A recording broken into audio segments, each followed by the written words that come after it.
Welcome to the Brookhaven Circle, a podcast to celebrate and explore the business community of Brookhaven Circle in Memphis, Tennessee. While Brookhaven Circle is known for its many restaurants, you'll find a lot more than good eating on the Circle, where many service and retail entrepreneurs have set up shop. Don't forget to subscribe to the Brookhaven Circle on whatever platform you listen or watch your podcast on. Just search the Brookhaven Circle and hit that subscribe button. The Brookhaven Circle is sponsored by V2 Media. I'm Mark Thompson. Now let's meet the Brookhaven Circle business community. Welcome to the Brookhaven Circle. Thanks again for tuning in and watching. We're here today with Josh Whitehead. Josh is a Memphis history buff, I guess you'd say.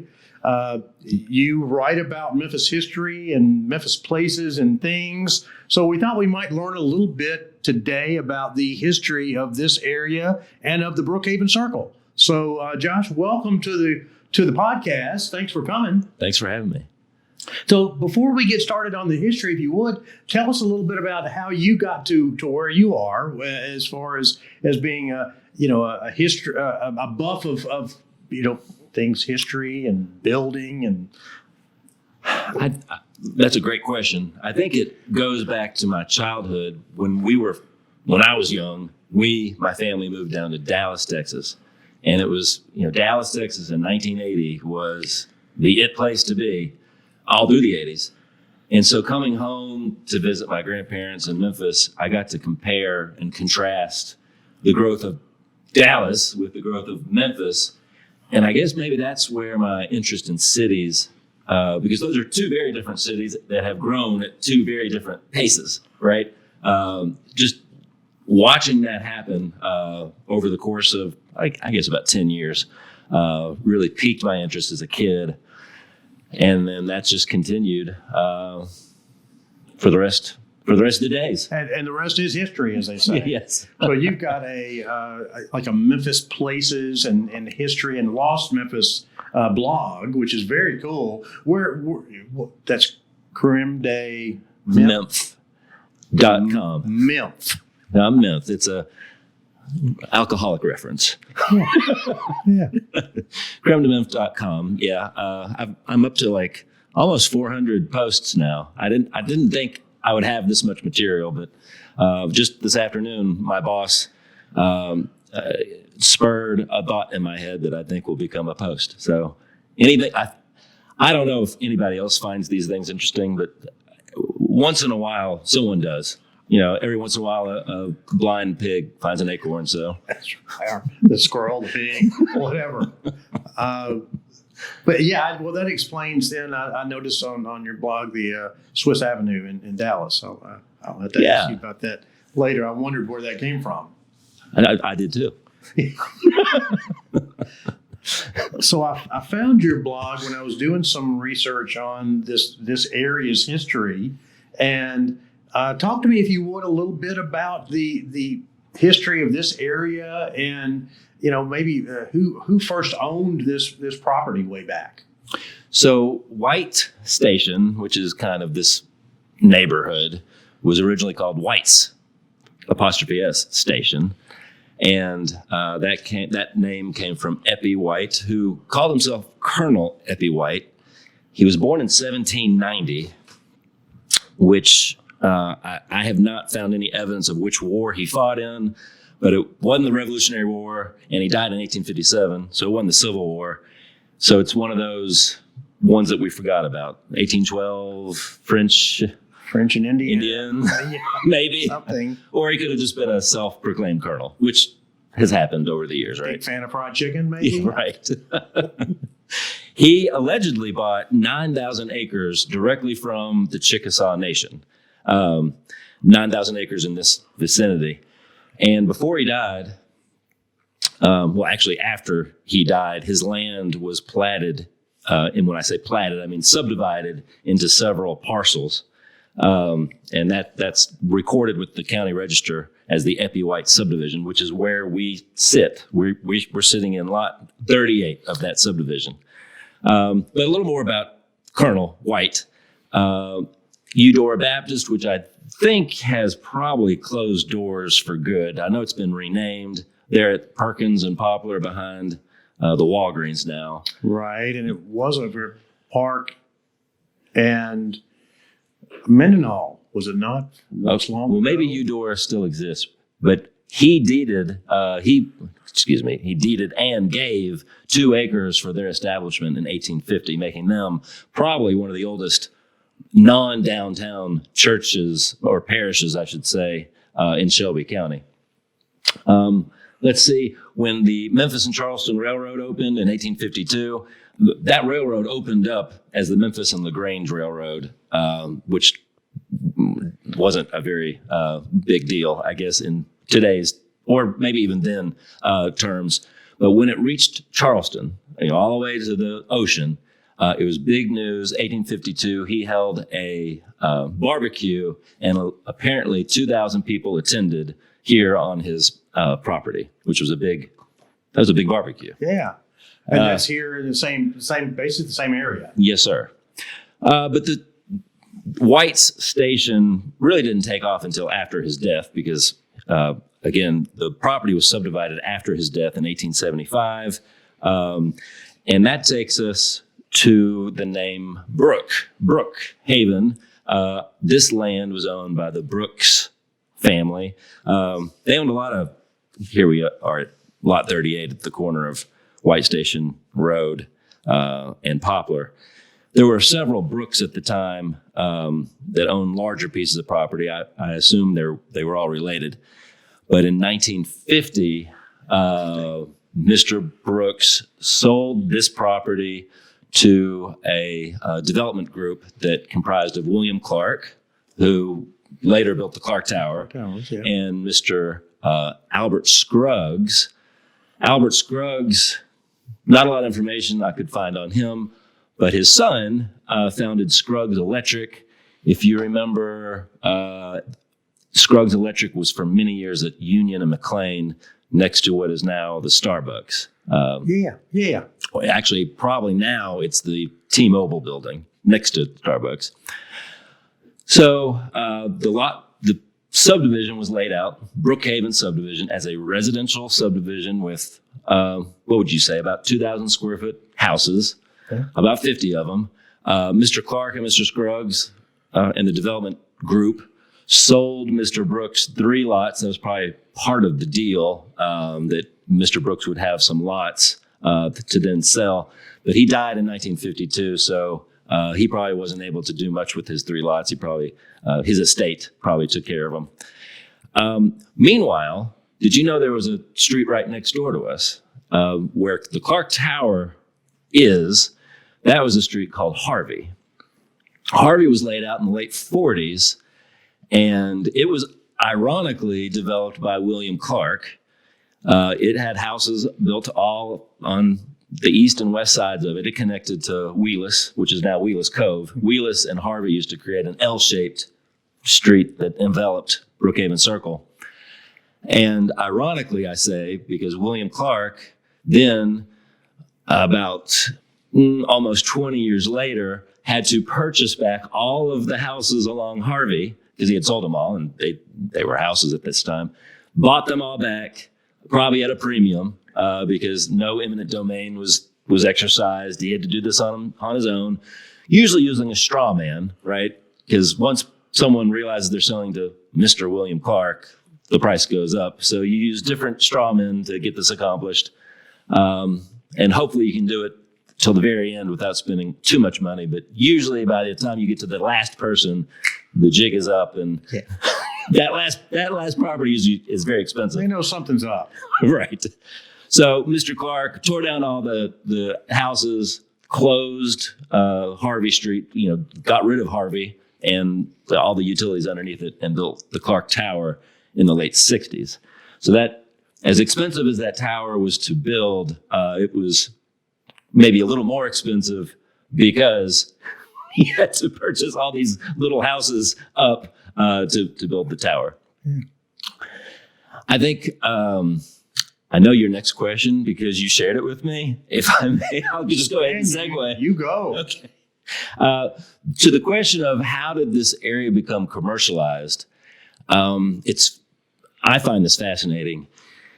As we know, downtown Memphis is on the Mississippi River, right? The Mississippi River is a wild beast that floods probably to a degree that very few other world rivers does, which means development is very difficult on the other side of the river. So Memphis, unlike many major metropolitan cities around the world, and particularly the country, is a one-sided river city. You have a city on one side and you have nature on the other, because the floodplain, the levee is built way inland, right, about a mile or two before you can get to West Memphis.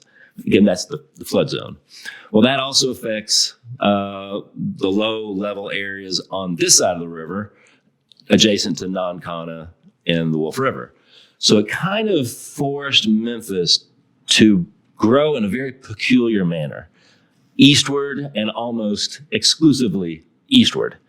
And the more we grew eastward, the more our downtown became further and further isolated.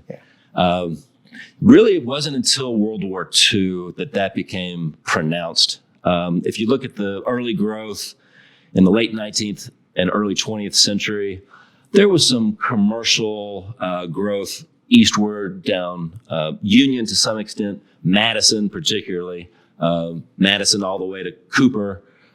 You had Cooper Young developed in the teens and 20s, but really there wasn't a high degree of retail or office. There was houses and to some degree apartment houses, the Parkview probably being the most important large one built at such an early time. But it really wasn't until World War II, after World War II, I should say, where growth really started pushing outward. And again, it went south to some degree. It had to hopscotch over the Nonconnah Creek into Whitehaven, north into Fraser, but the topography of Fraser was such that it really didn't lend itself to a high intensity level of development. So again, we're moving almost exclusively east.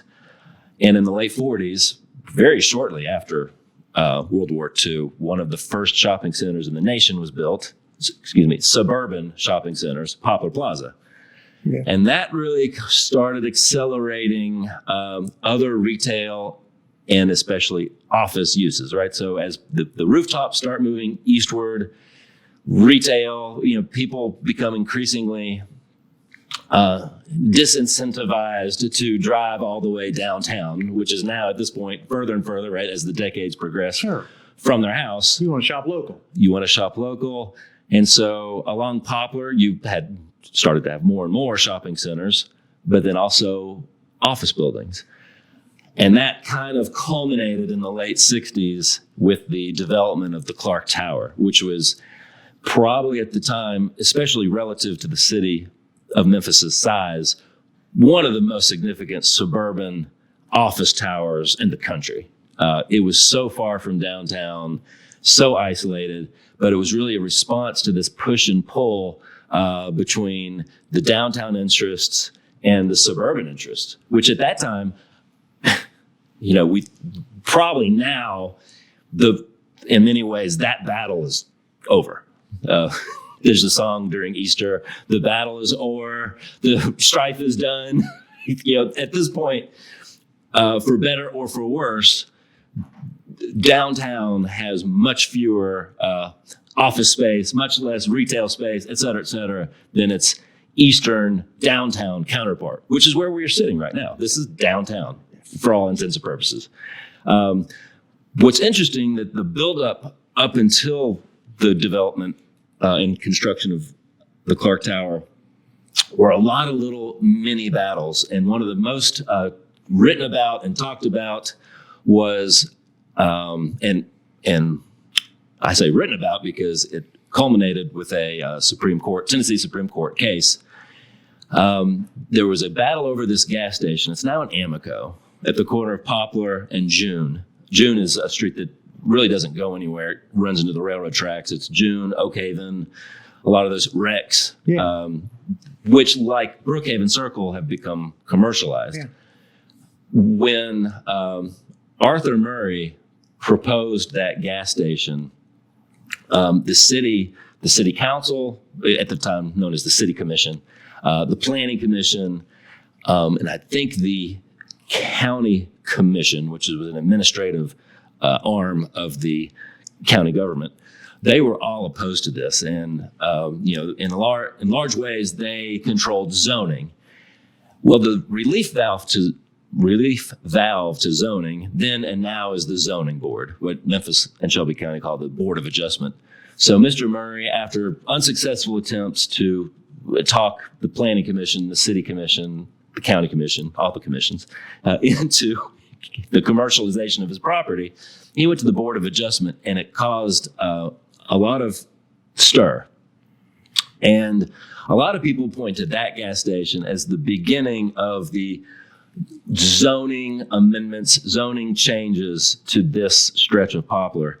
At the time, the Planning Commission attempted to, and I cast this as a downtown versus east battle, because there were still a lot of people fighting that fight for downtown. There was so much investment. You can imagine the level of investment. First Tennessee, we're talking about the early 60s, was financing and constructing their new tower downtown. NBC in the late 60s was doing the same with One Commerce Square. You had the retail interests. Lowenstein's was still downtown, Goldsmiths, et cetera. They had branch stores, but their main stores were still downtown. So there was a lot of interest supporting downtown. And I think it was manifested, going back to this Arthur Murray case, in a resolution passed by the Planning Commission that said, from Highland to the Collierville town line, now that's a long stretch of Poplar, Right. shall be forevermore estate retail zoned. Big lots, big houses on big lots, period, end of discussion. And that basically was, a policy saying we are going to support downtown, and by supporting downtown, we need to push as much commercial office development to downtown. And Memphis was in, and to some degree still is in, a unique position that it had control over its destiny, in that it wasn't hemmed in like a lot of other cities by suburban jurisdictions. Yeah. Because at the time, Germantown had no property along Poplar. They annexed north from, if you know where their depot is, a few blocks south of Poplar. Mm-hmm. So Germantown in the 50s, it wasn't until maybe the late 50s, early 60s, annexed into Poplar. So there was very few competing jurisdictions. When I say competing, I mean competing for tax dollars. Germantown was so far away. Collierville was even further away. They were not competing for shopping centers and office buildings at that time to serve the metro area, the metroplex. So we had a unique opportunity, and I think that's what this policy and policies like that and different moves to keep as much development downtown as possible. So that was in our favor, in downtown's favor, I should say. But going against downtown was that geographic problem, the geographic problem of being at the edge, the western edge of the city, and becoming, with each and every moment, year, decade, becoming more and more and more the edge. Yeah. And that was just something that no amount of regulations could ever combat. The marketplace will find a way to do what the marketplace does. And the marketplace started with White Station Tower, which is now the iBank Tower, came a few years before. White Station, and then of course the Ridgeway Loop, which was the development of the Ridgeway Country Club. That was, right at the center of Main and Main, I-240 and Poplar. So this has become our new central business district. And so as that was happening in the 60s and 70s, streets like Brookhaven Circle responded to that market pressure. And I found that early on, as early as 1971, I found a zoning map from 1971 where the city did identify all of Brookhaven Circle as a commercial zoning district. So the city at some point said, okay, all the way back to 71. this is happening. So let's try to fill some of this commercial area, and you see office. They tried to keep as much still zoning office versus commercial. And so they identified Brookhaven, Black Avenue off of Mendenhall. That was also identified as commercial, and it had houses. William Arnold to its north was office. So they tried to identify some of these residential subdivisions as maybe taking some of the commercial pressure off of the vacant land, which by the mid to late 70s, the fight was now closer to Shady Grove and Massey. And the idea was to keep that exclusively office. But again, I'm not saying let's throw away all regulations. That's not the lesson I'm trying to paint. But I will say when you have a regulation and the market get into a battle, usually the market will win. And so the history of this street, Brookhaven, and the history of this part of Memphis was a hard fought battle, and just over and over the city tried to fight it. But Tennessee is a very property rights centric state when it comes to land use law. And so that probably also helped the subject property owner get the development that he or she wanted, or at least some proportion of what he or she wanted. Right. Because the law was, generally speaking, on his or her side. Interesting. Any idea what was the first real commercial property on Brookhaven Circle? What was the first time that it turned from a residential to, you mentioned the Windjammer, but when did someone actually make that first step? No. Yeah. Just wondered. But I did print off a few aerial photographs to try to glean. So what these will show, maybe this is a 1972 aerial. You can see all the houses and all the driveways. It doesn't look like there's a whole lot of parking areas. I think parking, just from a visual standpoint, is an indication of commercialization. We need by 77. I mean, this is probably not the greatest scale, but you can see a few more parking spaces.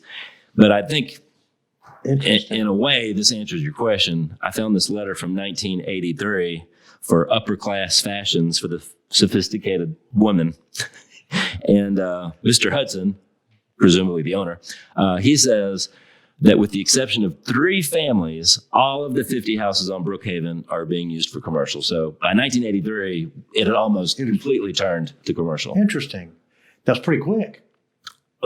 From 50, it was developed in 50. Clark Tower came in 68. It was probably zoned commercial at some point, I would assume, in the late 60s, early 70s. And then 10 years later. 10 years later, it's all commercial. Interesting. And once...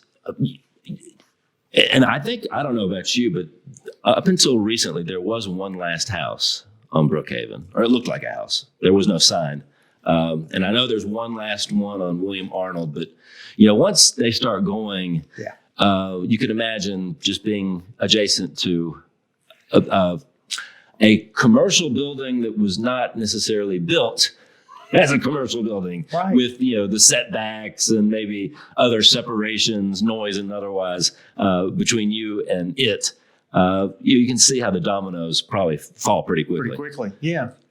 I could see if you're a homeowner, you probably you don't want to be next to the salon necessarily, even though some of the houses still here look almost just like I'm sure they did back in the 50s and 60s. Well, and the irony is, 60s, because the houses themselves, not all of them look different at all. Oh, they just have more parking in front. Right.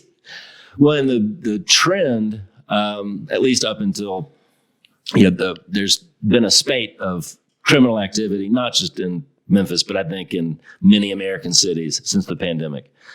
But even with that rise in crime, the trend was, and to some degree still is, people wanting to have more of a walkable experience. Now, you mentioned in Franklin, I think where you're seeing that a lot is in the suburban areas, in brand new soybean fields where they're building these walkable urban environments.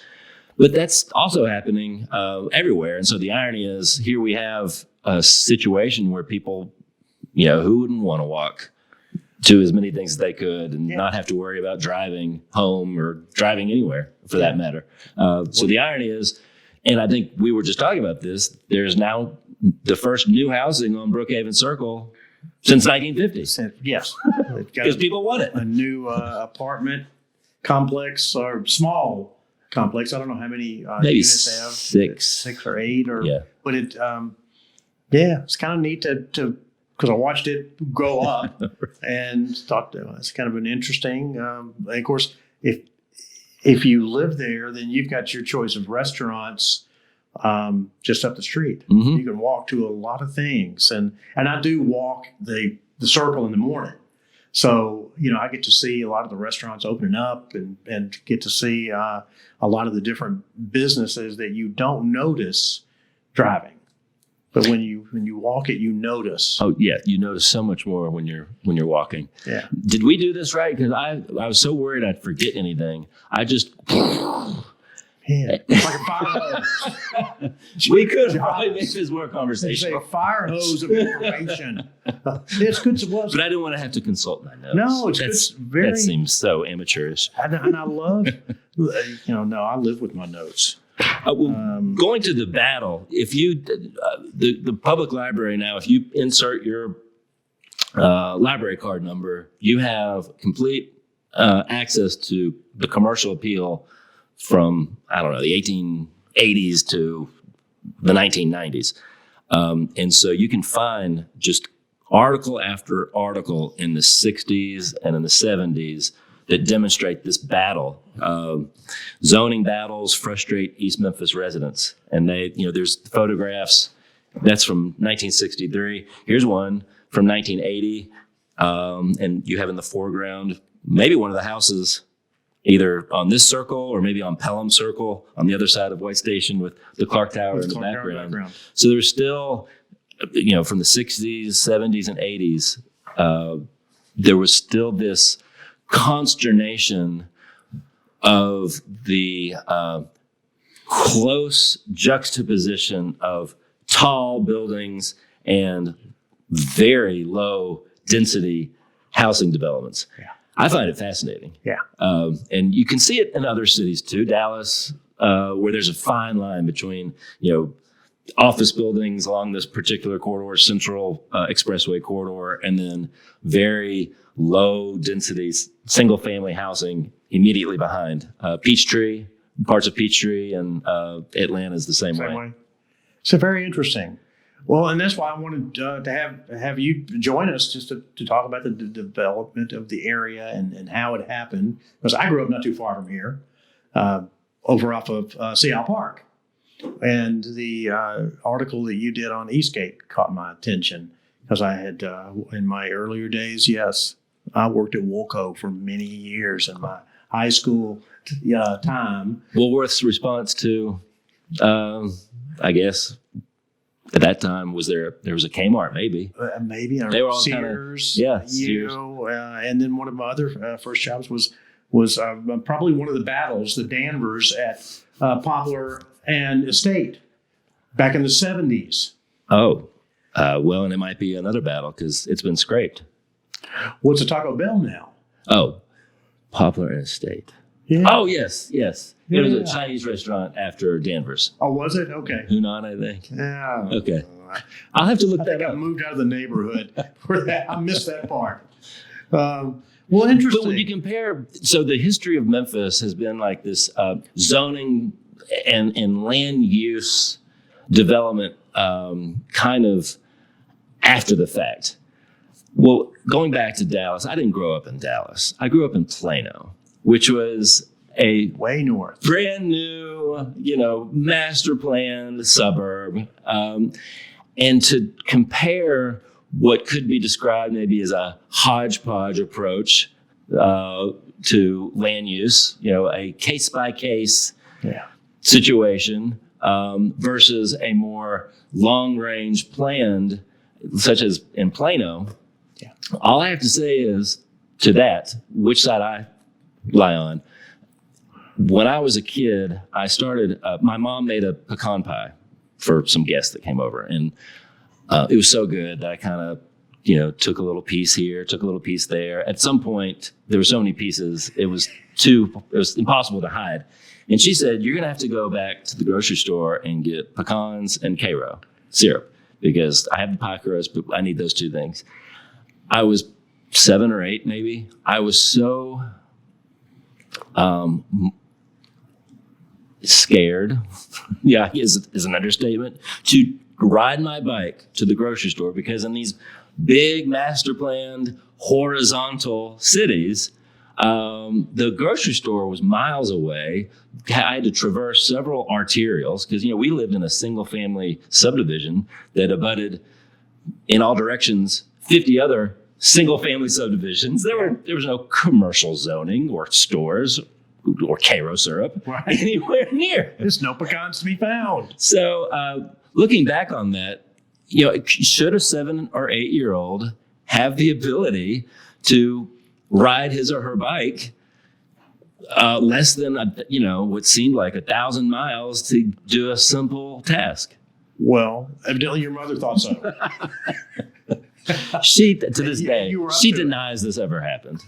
I would never do that. I was the oldest. I don't know about you, but the oldest is always the experimental child. Oh, absolutely. You'll be okay. You'll do it. You'll be fine. Where the youngest gets all the treats. It's just the way it is. You sound like the oldest then. I'm the middle. Oh, okay. So you hate them both. Right.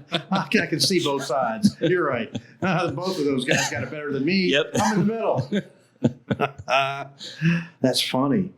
Well, Josh, thank you. This has been, very interesting. This is exactly what I was You can have all for. these hard copy. Here's another Supreme Court battle. The Davis Cadillac. That went to the Supreme Court. Really? Half of these buildings went to the poor Tennessee Supreme Court and had to deal with a lot of Memphis zoning issues. Interesting. And if you're not in that business, back then, I didn't pay much attention to that sort of thing. Probably no one does, except for lawyers. Unless you're in the courtroom. Right. Or the Board of Adjustment meeting. And I've been to one of those. And okay. Please just shoot me. It was one of the least interesting things I've ever sat through. Well, when you're paid to be there, it takes a little of the sting off. Yeah. It was a leadership Memphis. Okay. This is something you need to do for you were paying a civil learning experience about the way the city works, about the way your government works. It's like, oh, no wonder it doesn't work.